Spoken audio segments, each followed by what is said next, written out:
Welcome everyone.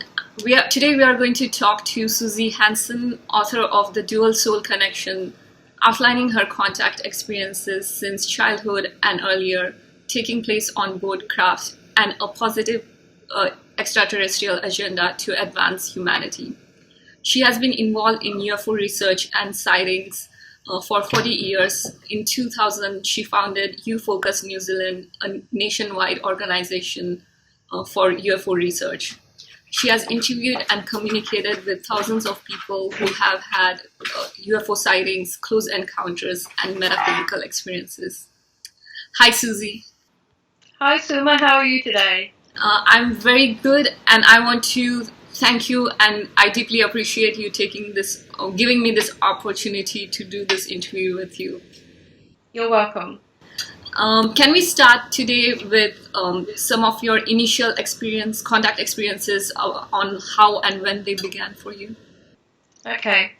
Well, my initial contact experiences began when I was a young child, but of course, in those days, in the 50s and 60s, I didn't recognise them as such. We didn't know what we know now. So they were couched by my family in terms of being, guardian angels or the spirits of family members who've passed on who are coming to visit me or look in on me. It wasn't until I was 20 and I had a real, quite a terrifying catalyst experience on a lonely country road that I began to think about what had happened to me in childhood, what this new experience at the age of 20 might mean, and began to look into these kinds of events of missing time and began to put two and two together and realise that contact had been actually happening right from childhood, even though as a child I didn't understand it as such. Can you explain the term dual soul connection? What does it mean? Okay, well, the term dual soul connection is terminology I have used to describe a great deal of information that was told to me by the species I've had contact with mostly, and that is the greys, or a species of grey. And what actually occurred prior to me entering this life and incarnating as Suzy Hansen was that I was taken through a process that we all go through, I believe, as we're approaching taking on a life in another place, coming out of what I call the great field of consciousness and taking on a life form, be it on this planet or elsewhere. On this occasion, I have some recollection, which came in a flashback kind of form, of being before a group of wise entities, if you want to call them that, not all human-looking, balls of light that were intelligent, who seemed to be interviewing me, if I can describe it like that, about this life that I potentially would take on. And I was offered the opportunity to go to another species who would prepare me for this life in some way, and I agreed to this. And the process that took place was that added to my soul, that ball of light, that ball of consciousness that I brought with me from, which is the sum of many previous lives that we all lead, to this was added the consciousness of a grey. So therefore, people like myself, and there's many thousands of them throughout the world, I believe, are able at times to access that consciousness in a variety of situations. And I was shown that I had a path in life that I would eventually follow, and certainly within the last 30 or 40 years, I have been doing that in the UFO field. And so this dual consciousness is evidence of a duality, of the combination of all that I have been in previous lives, plus this consciousness from the grey species.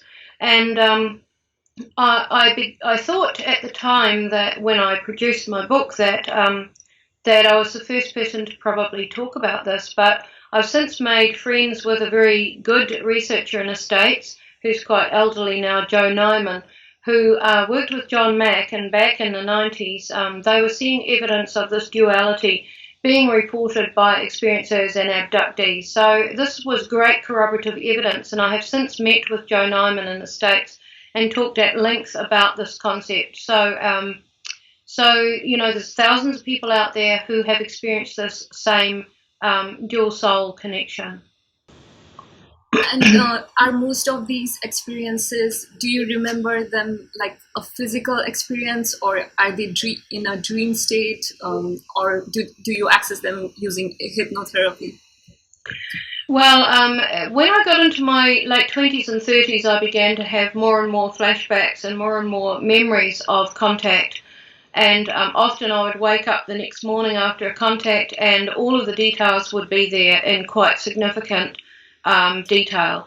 So I do have a quite significant conscious memory of experiences, and can describe technology, procedures on the craft, all of that kind of thing, what they look like, what their society is like on the craft. I've been into the quarters on very large craft where the greys actually reside, as opposed to the areas where humans are on board. So I'm able to describe those differences in the kinds of technology that exists in both of those places. It wasn't until I was around about the 90s, other researchers and people I know in the field were trying to convince me to have hypnotherapy to fill in a lot of the gaps, because not all of the experiences I remember in detail. There are beginnings and ends and middles and lots of gaps in between as well. And I was being encouraged to have hypnotherapy to fill in these gaps, but there was a lot of controversy at the time, and there still is, over the validity of hypnotherapy. And at the time, I decided to keep my pure memories as they were, albeit the fact that they, some of them were quite piecemeal, bits and pieces. But in the early 2000s, I woke up one morning with the overpowering and overwhelming feeling that I should actually go and have hypnotherapy, and that there was a purpose for this. So within 5 days, I'd flown to another country and had regression therapy with a researcher. And that was very profound, because some of the gaps were filled in the experiences that we explored at that time, and also some very profound information came out that made complete sense to me in light of my own life and that I hear from other experiencers. So, excuse me. So over time, I continued to fill in some of the gaps with regression, but also continued to have experiences where I'd wake up the next day with memory of what had taken place.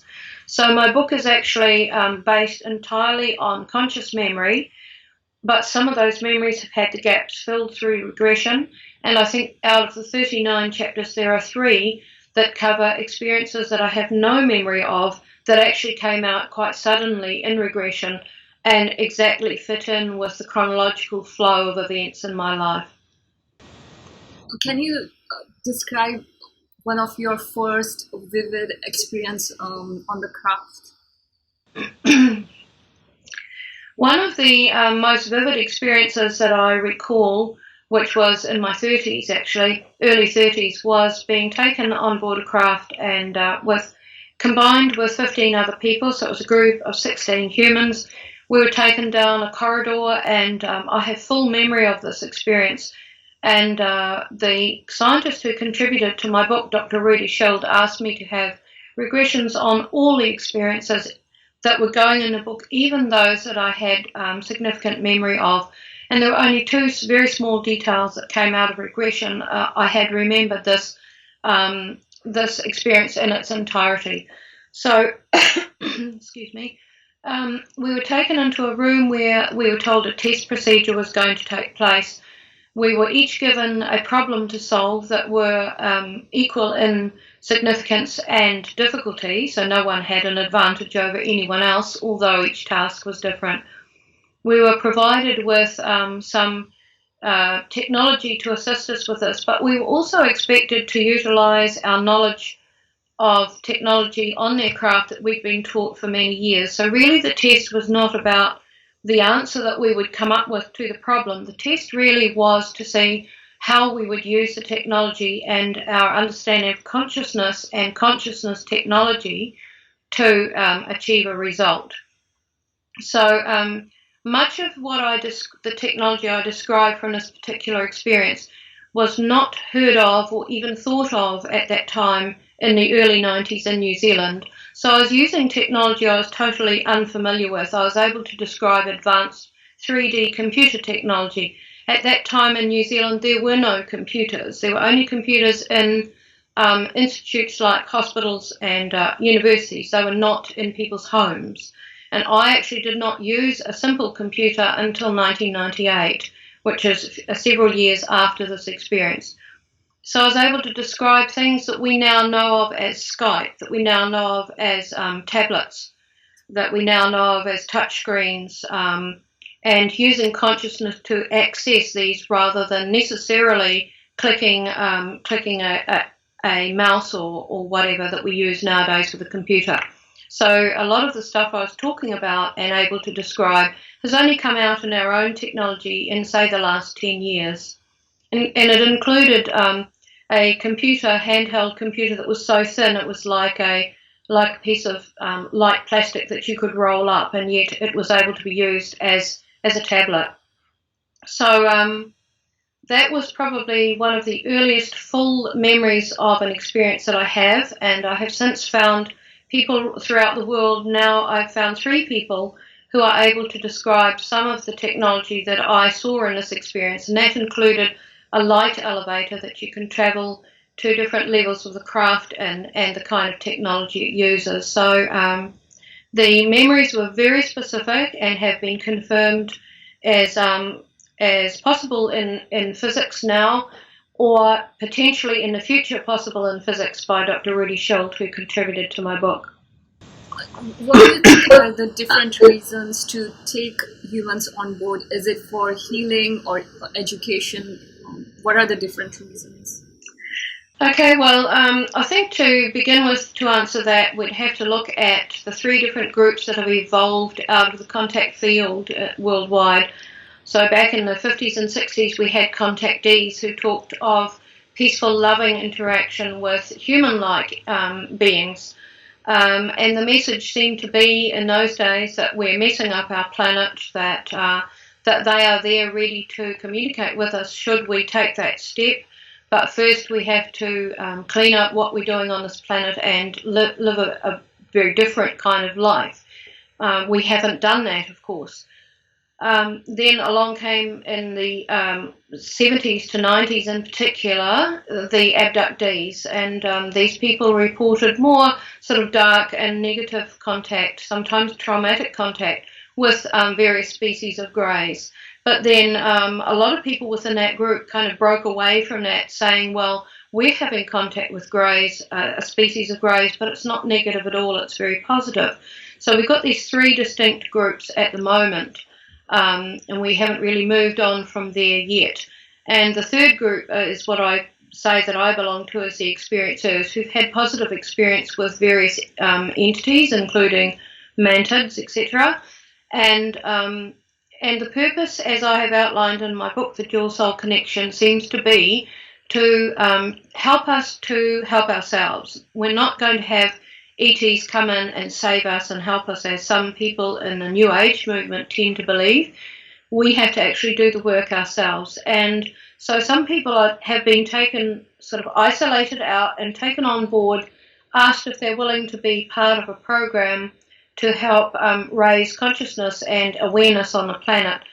And the ETs have provided massive education, taking people on board craft since babyhood, teaching them telepathy and ways of using consciousness that we are only just beginning to understand on this planet ourselves. So we've got a long way to go, I believe, before we can actually have open contact. So people are taken on board as part of these 3 waves, these programs, multi-layered programs to educate people, to help them to go out there and do work to assist us to help ourselves from within our own society, not from without it. And one of the major messages that comes across from these ETs is their concern about our nuclear empowerment. And of course, at the moment, as you know, Suma, on our planet, we're very concerned about the nuclear threat at the moment. And this is seen by them as one of the major impediments to our civilization. But people are also taken on board for healing. I've seen rooms full of humans being healed by ETs, working on their physical state, their metaphysical state, their auric field, etc. So I think that there's a lot of ways they're assisting us. They've also taken a genetic material from species right throughout the planet. So really, if we blow ourselves up, they can recreate our civilization on another planet or on this one once it had recovered. Planet Earth can survive very well without humans, and they know and understand this. It's just us, we, who do not understand that. When you first went on the spacecraft, what did it feel like, and what does it look like? Okay, well, I have very early memories as a child of going on a craft and being taught to do things with my mind. Also being taught, taken to sit in what I call playrooms on the craft where there are human children and ET children of different species, greys and other mixed species there. And the human children were able to learn off these children. As we know, human children have a great capacity from learning off each other by mimicry, by observation, etc., by just simply working it out. And so this situation was created so that children could acquire some of the skills that these ET children have in terms of being able to levitate things on a craft, being able to create holograms and images in the air, etc. Now, I wish I could do that down here, but I can't, because when you go on the craft, there's a totally different environment. You become tapped into what I describe as an organic system or an organic brain or a big mind. And this helps to raise your energy field, helps to raise your awareness, and creates a situation where you're able to take part in these things using your consciousness at a higher level to what we use on the planet. So some of my early memories were of doing that kind of activity. And the second part of your question, what's it like? Well, most craft are very stark, very white, very clinical, very organic looking, and everything on a craft is compartmentalized. So when you're taken on to take part in an activity, you're usually restricted to just a certain area of the craft and to that activity. However, at times you are allowed some free rein.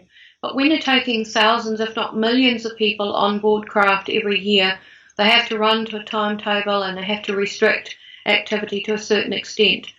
So really it's an awe-inspiring environment in that the expectation is quite high. You are expected when you come on craft, and you learn from a very young child to raise your energy, raise your awareness, and raise your frequency is another way of saying it, so that you can take part in these activities.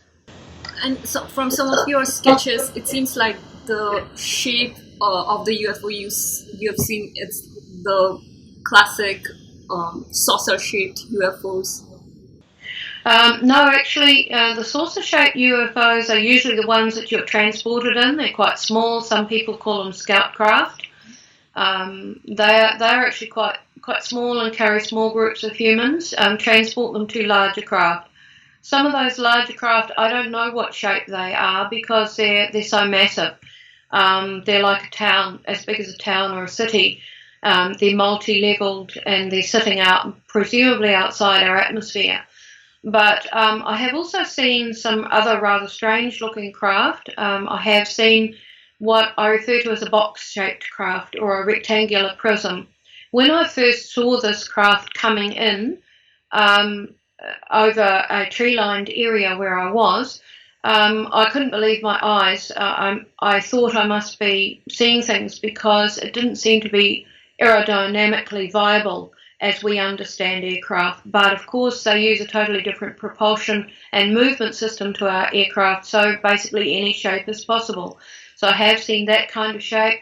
I've also seen the classic triangular shaped, isosceles triangle shape, very large black isosceles triangle shaped craft, very low in the atmosphere, not at a low altitude, moving very slowly, and I've been taken on board those at times. But the other one that's very interesting is a walnut or satin shaped craft, and for years I thought I couldn't find anyone else who'd seen such a thing until I had some communication with Dr. Bruce Maccabee, who's a photographic analyst and physicist in the States. And in looking through his website, I found reference to a Japanese airline pilot in 1986 who saw up near Alaska a massive walnut or satin-shaped craft, and that is exactly what I have seen. I've been in a smaller craft approaching it from a distance. I could see it through the window screen, so I know what it looked like. So it was great to get that corroborative confirmation that someone else has seen it too. Do you think there is some deeper meaning to the shapes of the saucer, that maybe different shapes belong to different planets, or? It's entirely possible that different shapes belong to different species. I know the black triangular shapes are often attributed to secret American technology, and that may well be the case.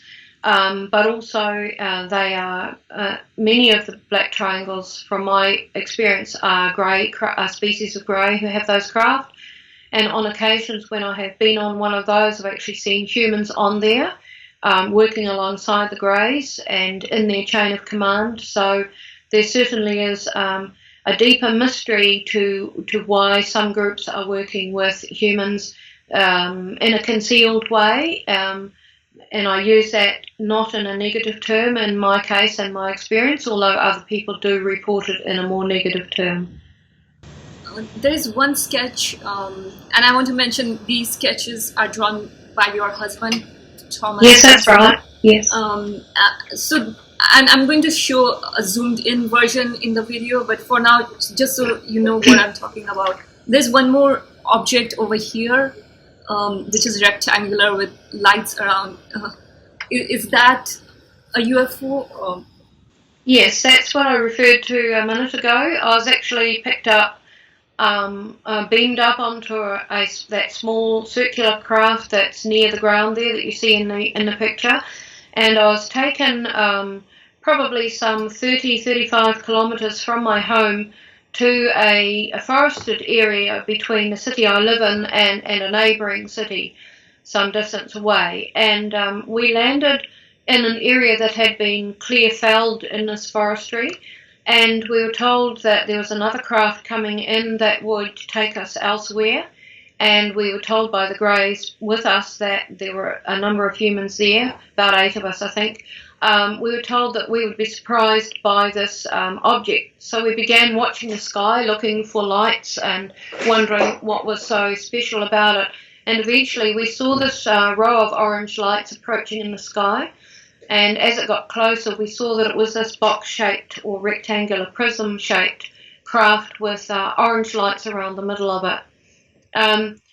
So I have talked about that experience publicly for a number of years, and then a friend of mine sent me a book by Kim Carlsberg, an experiencer in the US, who has written books herself, and I found on one of her pages an exact drawing of this kind of craft, even down to the lights around the middle of it and her description of it.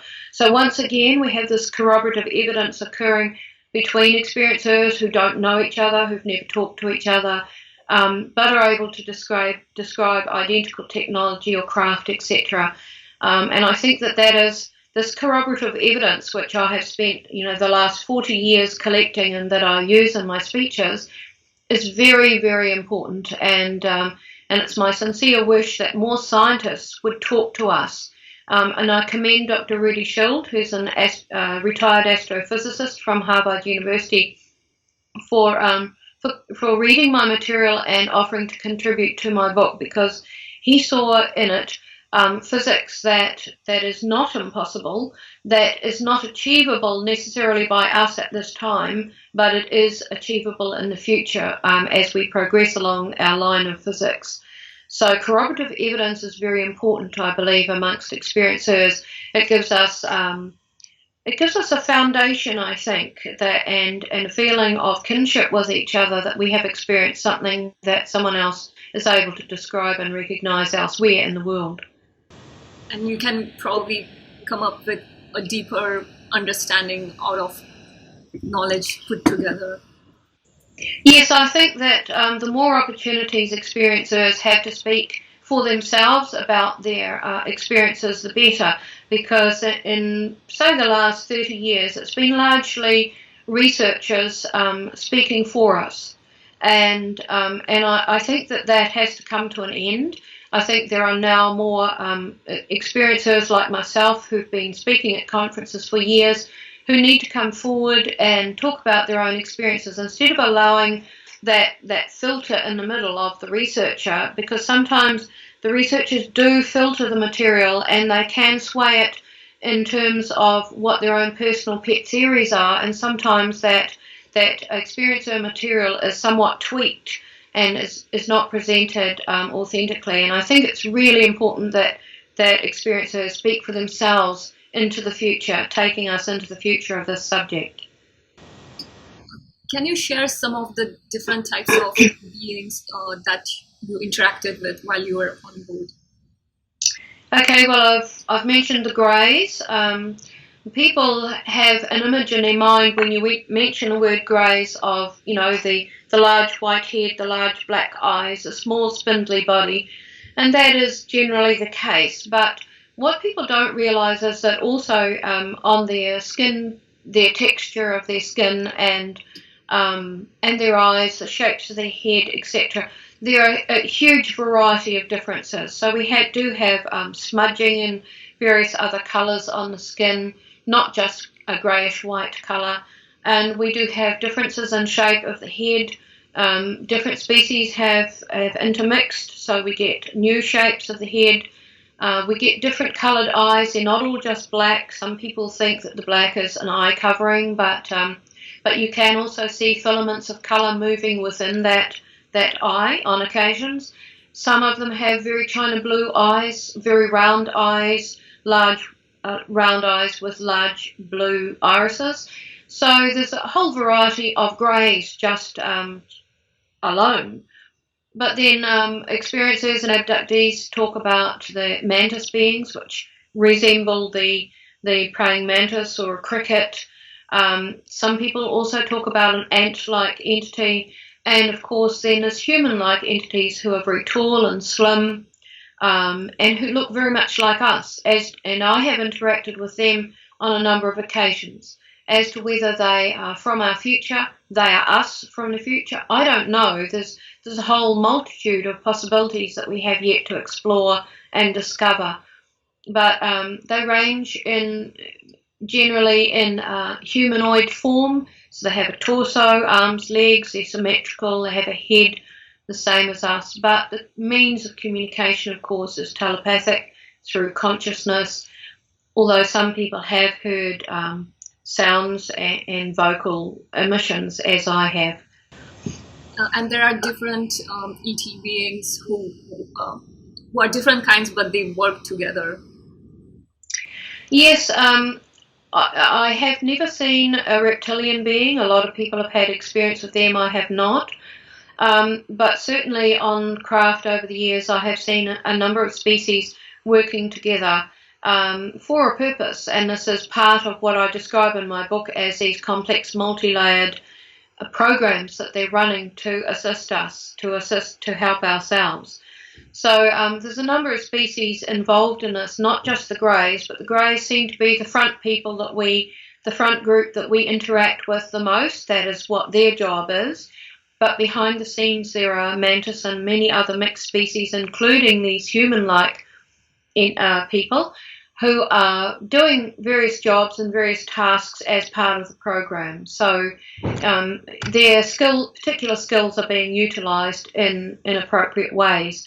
And some of them do not necessarily need to interact with us because their skills don't require that, or the job that they're doing doesn't require it. Okay. Can you share your insights on some of the technologies you got experience with while you were on board? Okay, well, the technology is extremely advanced, and but some of our own technology that has come out in the last 10 years, I can see, is so similar to that advanced technology, but it lacks the sophistication and it lacks the advanced physics that they are capable of using. We haven't got there yet, but I believe we will in the future. Already we're moving towards, in the early stages of moving towards being a more telepathic society. We're seeing now universities and laboratories and research groups investigating telepathy, whereas once upon a time people would have poo-pooed the idea of being able to communicate with thought. We now accept that that is a reality and a possibility, that people do it, and that it may well be the way into the future. And particularly I'm seeing technology coming out in our technology that utilises thought and brain waves. So we see technology being developed for people with disabilities, etc., people who are paralysed and can only use thought to help move a cursor on a screen or whatever, or use their electric impulses. So in that respect, we are getting closer to what the ETs use. And I'll just describe one piece of technology that I call a light elevator. It's like a clear perspex-like tube that goes through the floor and ceiling of multi-leveled craft. And when you open up the door and step into it, there is no floor. You are suspended in what I describe as liquid light. So it looks like light sparkling bluish white from outside of the tube. When you get inside, you can see through the tube to the interior of the craft, but there is a feeling of being enveloped in a velvet-like light, like having velvet draped on your skin. And you operate this elevator by thought. So you visualize or think of a particular script item, a sign, like hieroglyphics, that takes you to that level that has that script assigned to it. And within a split second, you're there, and the door opens, you step out in another level. Now, as to whether this is some kind of anti-gravity machine technology, I don't know. But I've now found 3 people, as I said, worldwide, who are able to describe it the same way as me. And recently, when I was in the States a month ago, I heard an experiencer get up at a conference and talk about this technology in a handheld form. So, we have this corroborative evidence coming up. Sorry, I'm talking about a different piece of technology there, so I'll move on to that in a minute. But I have found 2 experiencers worldwide who've also travelled in these light elevators and can describe it in the same way. And when I was in the States recently, I also came across an experiencer who described a handheld version of a medical piece of technology I've seen, where a beam of energy, not so much light, but some kind of energy, was beamed down onto my body, forming a perfect circle. And within that circle, by touching a screen, they could change the view from seeing my bones to seeing my vascular structure to seeing organs, etc. So this takes away all the x-rays and scans and kind of things that we use in our hospitals. It's an instant thing where they can see just that part of the body that they need to look at. And this experiencer described a handheld version of it, where a grey shone this beam of light on his arm, revealing all the ligaments and tendons and looking at a problem that this person had with their forearm. So this corroborative evidence is coming out, and we are moving in these directions, trying to develop 3D technology such as they have on craft. Would you say the light elevator, it was a teleportation device?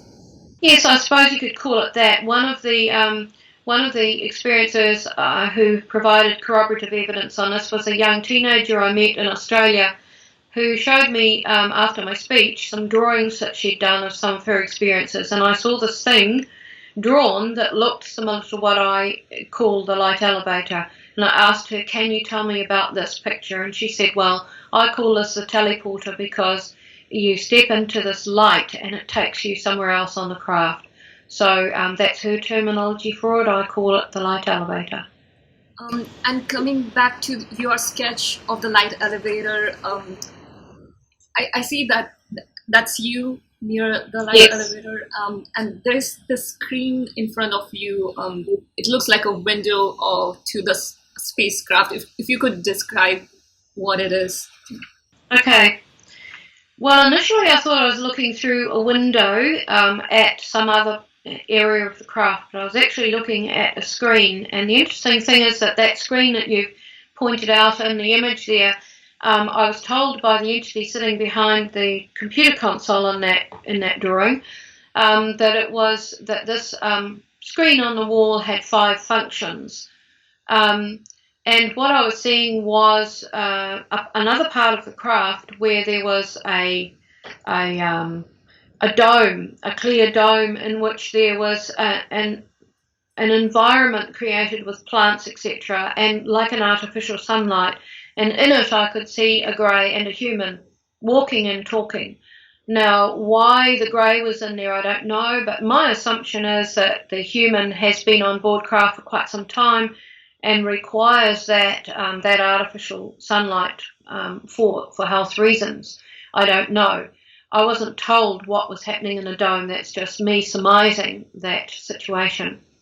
But when I spoke at a conference in Australia back in 2003, I had dinner with the late Dr. Roger Lear, who's a researcher into, many people will know, was a researcher into implants, alien implants, and he was a surgeon who removed a lot of them and had them examined at prestigious laboratories in the States and worldwide. And while we were talking that evening, he described interviewing a military person who talked about being taken onto a craft that was actually landed on a secret base in the States. And when he got inside it, he was just had someone there describing some of the technology that was there, and he described what appeared to be a window in the wall of the craft as being a 5-function screen. So here we have this corroborative evidence again that matched what I had been told by that entity sitting behind the computer in that image you held up, that this was a 5-function screen and could be used in a multiplicity of ways.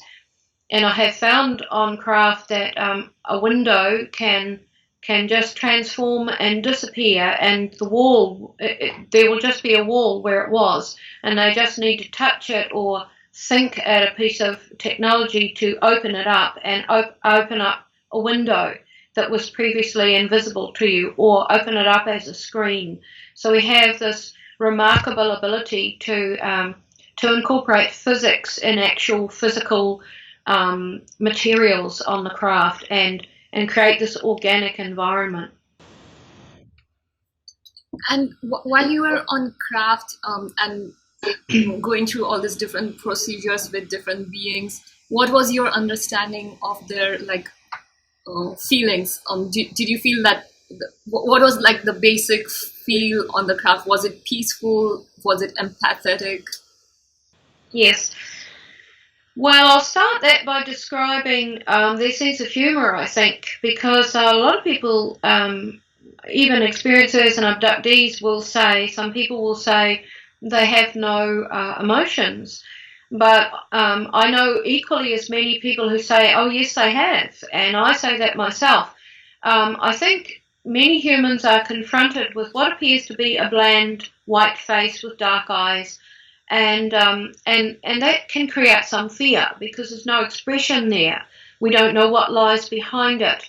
If we have cut ourselves off to that telepathic interaction, that's all we're going to see and experience. And humans, we use our facial expressions and our body language to convey nuances and meanings that enhance what we're actually saying, or may even depict things we're not saying. So we have a very overt way of expressing ourselves with physical facial expressions and body language. But these species, particularly the greys and the mantis, do not have that capacity. Their face is very still and very bland, but what they are doing is they're conveying those same emotions or sense of humour or empathy or compassion or whatever telepathically and energetically. But if you're in a fearful state and you naturally cut yourself off from that, you're not going to pick that up. You're not going to absorb that at all.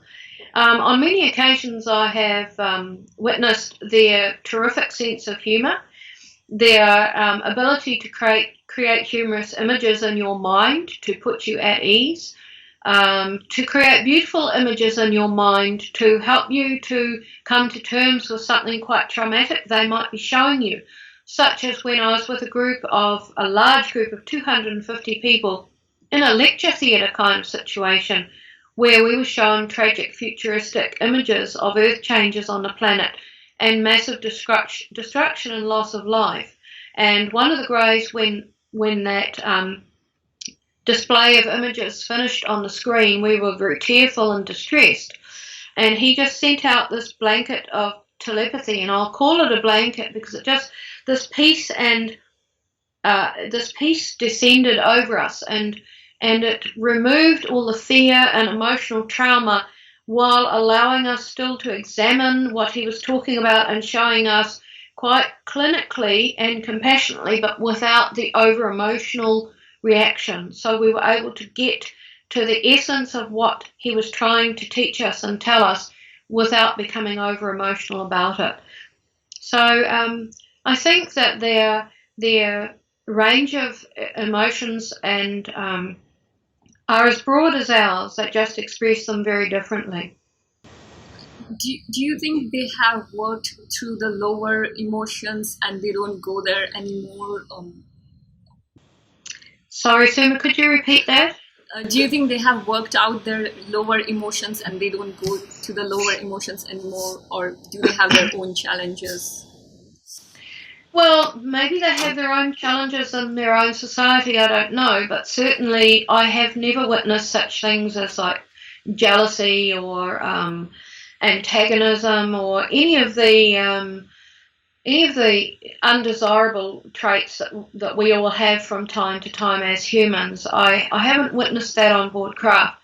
I have experienced frustration from them, emanating from them, when they've been trying to come across with information to you, and there's a lack of understanding. You're not quite up to speed. You're not getting it. Their time with you is limited. They're trying to convey what they need to convey. I have sensed a frustration. I've sensed a frustration from them at our fickleness and our indecisiveness and the cruelty that occurs on our planet. And I've experienced disappointment from them, but really on the craft there's no sense of failure. If you don't achieve a test that they set for you in their programs, you are simply reassigned to where your skills lie. They ascertain your skills might be better used here. Whereas in life we have this fail and pass kind of mentality on this planet. You've either failed or you've succeeded, and there's sort of not a lot in between. So a lot of humans fall through the gaps and really suffer for that kind of mindset. But that doesn't exist on the craft. They are very positive and always willing to teach you. If you show an interest in something, they will take you out of the activity you're in, if that's appropriate, and they'll show you more of what they know about that area you're interested in. And I expressed on one occasion an interest in space, and I was taken to the very top of the craft, and I was shown a phenomenal holographic display of space, and what I call a screen that was able to be utilised to help you, to show you parts of the galaxy, what I call the galaxy screen. And on that occasion they showed me Earth back many years to when the Hiroshima and Nagasaki nuclear explosions took place, and they taught me something about that. So here's this willingness to share their technology and share their knowledge wherever there's an expression from humans of interest in that. Were there any new senses that you experienced over there that you haven't experienced here on our planet? Did you say new senses? New senses, yeah. Yeah, okay. Well, I think mainly the telepathic communication and the understanding of consciousness and how consciousness can unfolds telepathy, so to speak. So when I'm talking about telepathy, I'm not talking about hearing a voice in my head or anything like that, which is how we often view telepathy. I'm talking about a package that is sent to you through consciousness, which involves impressions, information, maybe snippets of like video clips and images and sounds and smells and anything that might enhance the impact of what they are conveying to you. And somehow or other, don't ask me how, but somehow or other, we as humans or other species are able to somehow translate this into an understandable message or sentence or piece of language, if I can put it that way. So often they will reach into your mind if you're not understanding something, and they'll reach in, and in a split second they will find an image or terminology or something that you understand that is similar, is a parallel that they can use to help you to understand something. So there's always this this method that they can use to up the game and help you to understand. And I think the other thing that always I find amazing is how you can tap into their technology usually by touching a touchpad, sometimes just by looking at a piece of script on a screen, and you're able to go into that, and you're able to access a lot of information. So being taught to use consciousness in ways that we as a species have not used yet. And do you think these are some of the senses which get activated because the environment you are in on the craft, and we are not, and it gets deactivated when you're back over here in this dimension? Yes, I think that's right, Suma. You are exposed to, well, I can liken it to a force field that exists within the craft. So you've got electromagnetic fields, you've got different frequencies, you've got the organic environment, you've got the hive mind mentality. So amongst the species. So often when one particular entity is interacting with you, you may also be picking up additional stuff from the entities around him. So the thoughts are all mingling around, and you're accessing what you need, and just ignoring or putting aside what you don't need. So it's a real multifaceted environment, and I can see why people are taken on board from babyhood. So they learn to adjust and accommodate this environment in their reality, even though they may not have conscious memory of it in day-to-day life. As you grow older, some people do have, like I have, but I think this environment is something that you need to acclimatise to. And so if we transfer that thought over to disclosure, and many people pushing for disclosure, I think that there's a long way that we have to go in terms of our understanding of consciousness and interaction with telepathy and consciousness before we can bridge this very big gap between most humans on the planet and an environment on a craft with these entities. I think there's a huge gulf yet to be breached in that respect. What is your perspective on how do they see us as a planet? Well, I hear a lot of people say they think that our planet is the Garden of Eden, and that may well be so. But I'm sure, having seen evidence of it in some holographic and imagery form on craft, there are other places equally as stunning in different ways. I think they are very concerned. They see us as being warlike, as being fickle, as being highly competitive with each other, feeling threatened by each other. Our own species on our own planet, we feel threatened by each other, and this is not usual in their society. There may be threats between other species, but within their own civilization, they're very united. That's from my understanding and experience anyway. I think they have concerns about us going out into space, which we're trying to do. We're trying to get out to Mars, and there are people who are saying we're already on Mars in terms of secret space groups. I don't know about that. I haven't heard anything about that from the entities I've had contact with.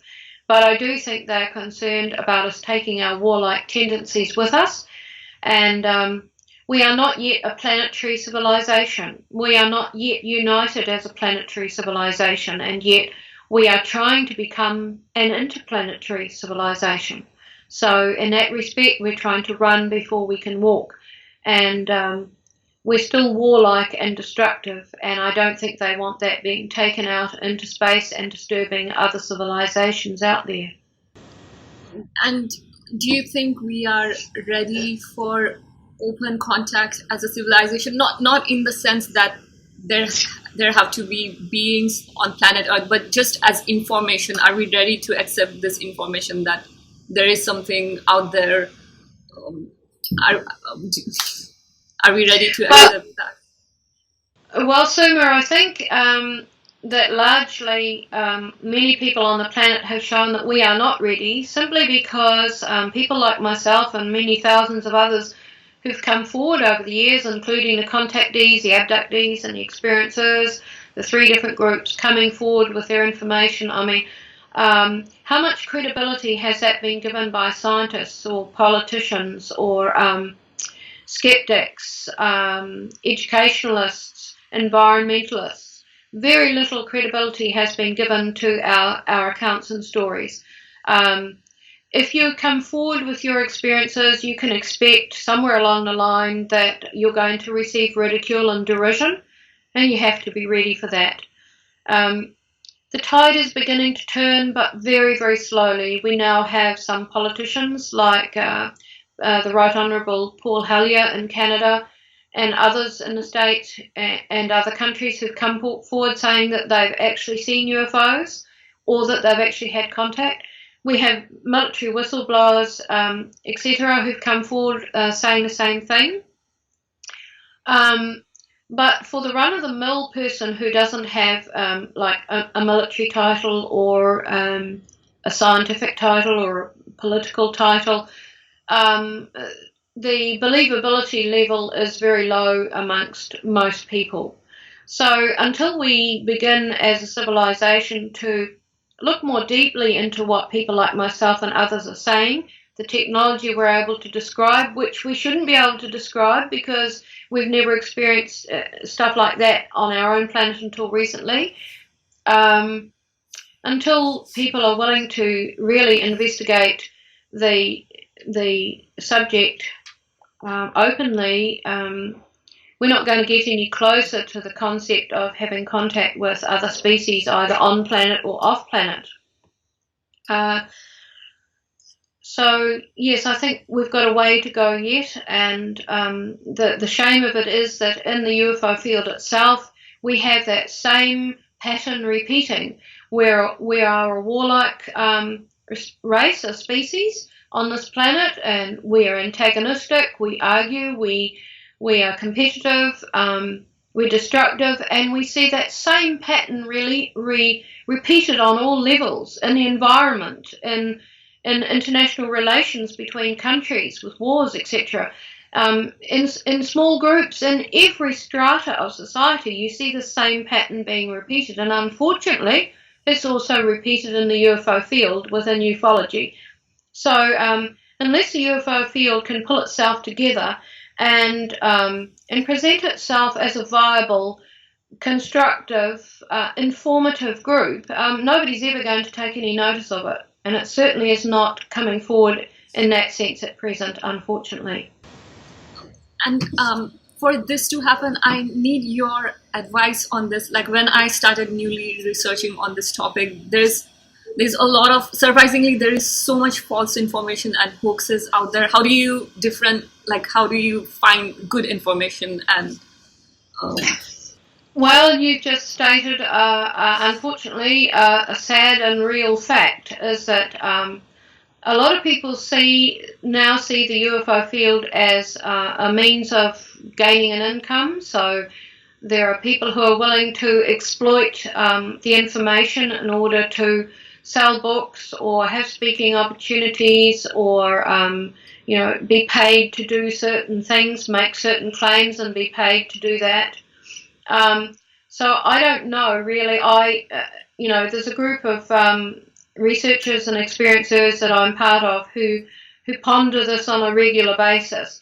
How can we bring some format and credibility to the field when so many people are latching onto it as a way to express their ego or to make an income or a quick buck or to gain notoriety? And here we have this pattern of undesirable human traits repeating and playing out again. So I don't know how that can end, Suma. I don't know really how the public can go into the subject, can gain an interest in it, think, oh, this sounds interesting, go on the internet and onto YouTube. How do they search out what is credible information and what is just disinformation put out there? And there are a lot of people who just delight in putting disinformation out there. It gives them a buzz. And until we get past this mindset, how are we going to educate the public with good scientifically based and well-researched material? Yeah, and some people, when they believe in disinformation, they feel cheated and they feel pushed back from that subject. Yes, and there are speakers out there such as Richard Dolan, for example, who are talking about how the UFO field, and there's other researchers and speakers as well and experiencers talking about it too, about how the field has been infiltrated. I know that Richard Dolan mentions the CIA, and certainly in the last few years I have seen the UFO field being infiltrated or basically taken over by what I would describe as New Agers. So the whole New Age kind of mentality is taking over the field. And I personally think that there are some contact researchers out there who are responsible in part for this because they've done what they call broadening the mandate, where they think that anyone who has any little imagined message or something tiny that happens in their life can call themselves someone who's had contact with extraterrestrials. It's almost become normal that if you want to be if you want to be a person who's had extraterrestrial contact, you can be. Everyone can be.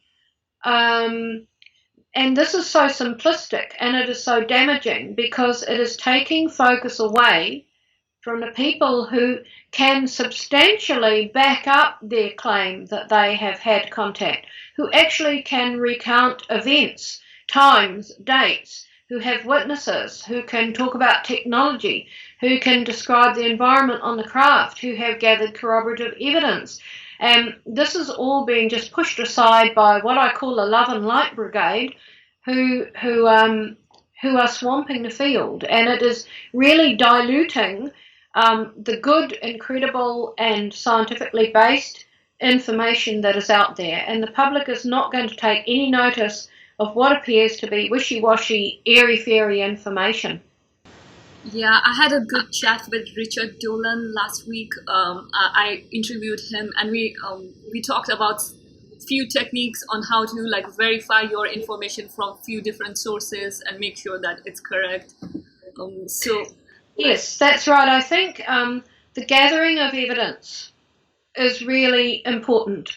And now, as an experiencer myself, I can say, when you've been on a craft and had an experience like that, how do you gather evidence? You have silly people who say to you, well, did you take a camera and take a photo? No, of course you didn't.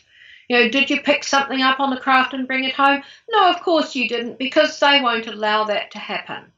So these trite and meaningless questions are often asked of us, and our answer of, well, no, I didn't, is seen as an admission that we're somehow hoaxing or making up the whole account. So for experiencers, it's very difficult to gain evidence that can be put forward to support your claims. It's not quite so difficult sometimes for people who've had sightings, because sometimes there's other witnesses who've seen it. As a sighting investigator myself, that's my other camp that I can put my feet in, is you're able to get information from air traffic control, or it may have been seen on radar in years gone by or whatever. There may be ground evidence, etc. There may be physical evidence. So there can sometimes be evidence that you can put forward to support a sighting event. It's not so easy when you're describing having been taken on board a craft, and that is why I have devoted the last 30 years to trying to find corroborative evidence from other experiencers and abductees overseas, and that can only be achieved when people who you've never met, who've never seen your speeches or read your material, you come across them inconsequentially, and they're able to describe something that you have seen in absolute perfect matching detail. And I think that that's really one of the few things at this point in time that is leverage that we've got to say, I've really been there and I have experienced this because this person can say the same thing. Thank you for sharing that. Can you also share some of the few comments that Dr. Shield had to say about your experience? Okay, well, initially I tried to contact Dr. Shield, which took some time, but eventually I obtained his email address and sent, because I had seen him in a speech video, a DVD. And as soon as I saw Rudy speaking, I felt as if I knew him. I felt as if I'd known him for years, and in fact I hadn't. I'd never met him, of course. But there was this instant recognition and compelling desire to contact him, because he seemed open to experiences. He'd worked with experiences for a number of years in association with Dr. John Mack. So eventually I was able to contact him and asked him if he would be willing to have a look at some of my manuscript that I had been writing, which documents some of my experiences. So he asked me to send him one chapter that I thought he might be interested in. I did that and thinking that he might come back saying, no, this is just too far out there. But he didn't. He came back with a very long email explaining how he could understand some of what I was talking about in terms of current knowledge of physics and consciousness. So he asked me to send more material, and I did. And in the end, he reviewed all of it and made comment about it and said, I'll help you to understand the science behind what you're trying to explain in layman's terms, not being a scientist myself.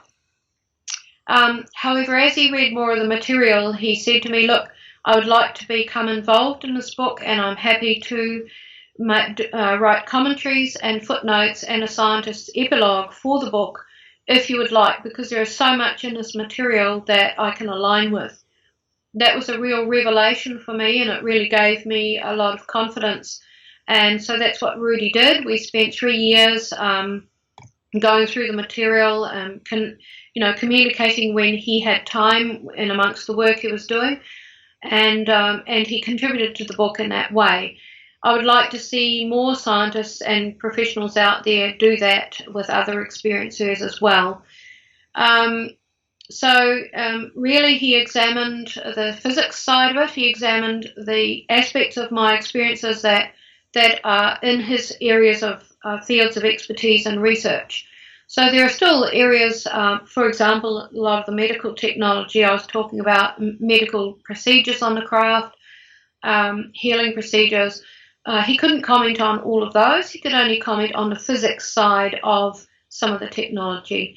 So I think there's a lot more in my own book that could be explored by scientists and professionals out there if they were willing to. But of course, as a lot of scientists have said to me who've communicated with me privately, you cannot divulge what I've said and my identity because my research grant would be gone by lunchtime the next day. And sadly, that is the case with a lot of people who could assist people like me to express our experiences in a more scientific way that would appeal and be evidence to a wider group of people. Did Dr. Shield share his insights on the physics for interplanetary travel? No, because a lot of most of my material does not cover such areas as propulsion, etc. He concentrated more on the particular technologies that I could describe, like the light elevator, the 3D computers, holograms, and other things like that. But also aspects of consciousness, which he studies in terms of interactions and how the organic computer works with our consciousness. This was very informative for me personally, Suzy, because I feel like it gave me a lot of clarity and it just gives you a wider perspective on things.